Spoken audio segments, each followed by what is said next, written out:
Let's create a new class and name that as DisplayAccounGUI.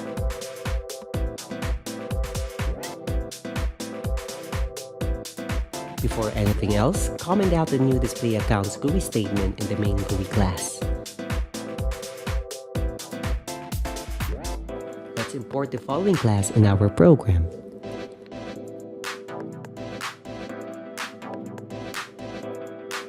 Now, let's declare the following variables for our database connection.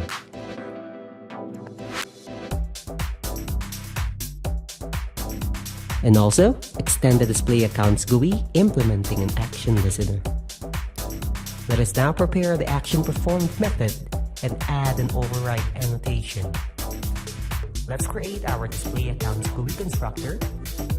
Inside that, prepare a try-catch block. In the try block, let's call the method connectToDB. The connectToDB method here is exactly the same with what we have created earlier. Just following along with the codes, or you may want to copy and paste the connectToDB method from the login GUI class. After establishing the connectToDB method, go back to the DisplayAccounGUI constructor. After the connectToDB method in the try block, create the anonymous class with a public void run in it.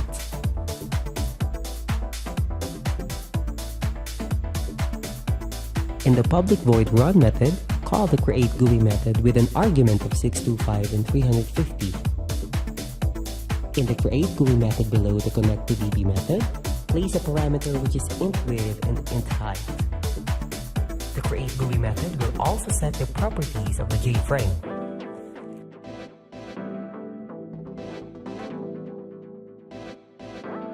Now let's run our program and see what will happen.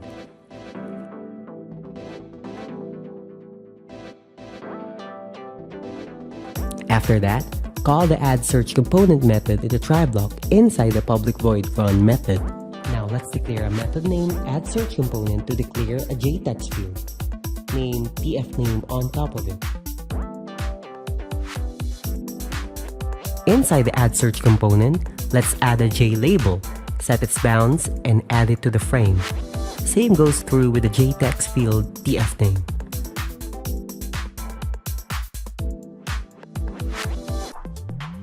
Let's also add a J button beside the JText field, set its bounds, and add it to the frame. So as you can see, the program will look something like this. Next is for us to call another method in the public void run method named addResultTable with a default value of double quotation. Declare a JTable named TBLAccount before the addResultTable method below the addSearchComponent method. AddResultTable method will now add a JTable in our JFrame. To do this, declare a 2D array object and name that as data that will call the query method with an argument of the account name. Next is for us to define the columns for the JTable. Let's declare a string array named columns with the following values. These values came from the database fields we created earlier. Using the TBLAccount variable we declared earlier, let's instantiate a new JTable method with the data in columns as an argument.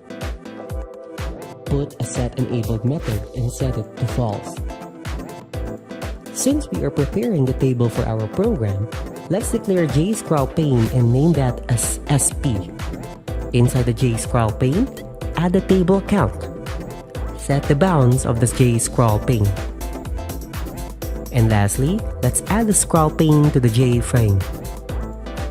Since we have called a method named query earlier, let us now create that method below the addResultTable method. As you can see, since it was stored in a 2D array, I have created a private object query with the parameter string name. To test the program, let's return a null value for now. As you can see, there are a lot of errors in the output pane. But don't worry about it since we have already added the JTable in our frame. Let's delete the return null statement. declare a string SQL variable with the following SQL statement. This SQL statement was actually used to extract all the values from the database based from the account name. Let's give the result set as a value of null for now. The very first thing you need to remember in working on the JTables is to get the total number of rows. You can do that by initializing a variable total rows as 0. To catch some errors, try-catch block will handle it. In the try method, let's put a value to the result set rs variable as derby.executeQuery with the SQL statement we created earlier. Since we are getting the total number of rows, a while loop was inserted to do it. Inside the while condition is the rs.next method that will simply check the database records one by one. If a record is visible, the total rows will be incremented. Next is for us to hold the data for the JTable. Let's declare an object with a 2D array and name that as data. In the object array, let's add the total rows as its x values and 6 for its y value. Prepare another try-catch block to catch some errors. Inside the try block, declare rs as the value of the SQL statement we created earlier. Let's indicate a starting row count for the JTable. Initialize it to 0. We will also create a while loop to check the records in the database one by one. So for as long as there is a value from the database, assign a data to variables temporarily. You can do that by following along in the code. Notice that the value we are putting actually came from the fields of the database tables we created earlier. Next is for us to create an object representation of the data as row.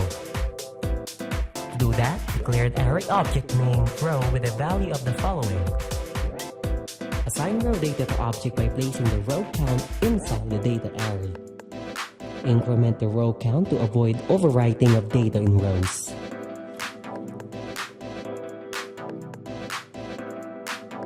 Lastly, return the data with all the information provided.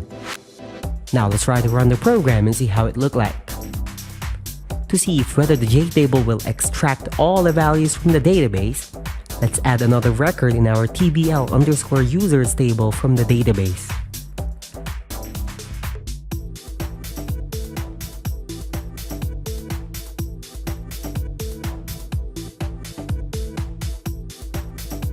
Now let's run the program once again to see if everything worked perfectly fine.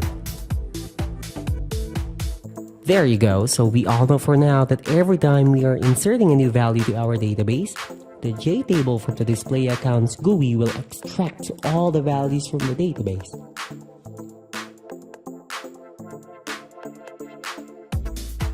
The very next thing we have to do is to work on with the actionPerformed method. Declare a string command that will get the value of a button clicked. In this case, the command will be equals to search. Prepare the if statement for now. Go back to the public void run and let's add the addBackButton method.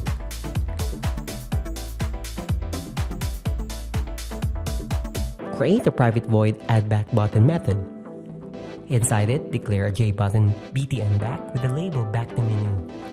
Set the bounds of this button. Add an action listener and add it to the frame. Going back to our actionPerformed method, add another condition after the if statement which will get the value of back to menu button. Once this button is clicked, the main GUI class will be called. Inside the if statement, declare a variable named accountName that will get the value of the text field. And lastly, call the addResultTable method with an argument of the account name. So let's run our program to see what will happen.